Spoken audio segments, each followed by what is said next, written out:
komin á það, mér finnst það sko... Krakkar klæddir bara eins og bara klámyndastjörnur.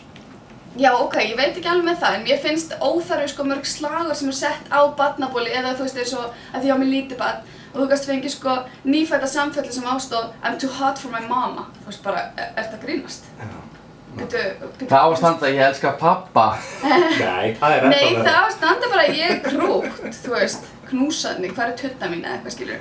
En það, mér finnst það, þegar fólk meinar klámvæðing það, þá finnst mér þetta bara stoppum aðeins og setjum spurningamerki, gott fólk. Þú veist, hælar fyrir 5 ára stelpur, nei. Nei, akkurat, ég er að segja sko... Það finnst mér bara, en mér finnst annað sko, að þeir oft tala bara klám er slæmt og horfa á klám og hvað er klám, við erum ekki sem skilgreiningu á því? Nei, við erum að tala um það sé ég kannski ekki að tala um klámmyndina sjálf, en ég er að tala um bara fyrirmyndirnar það að þær eru farnar að klæða sig aðeins of sexy. Það er gert svolítið mikið út á kynþokka.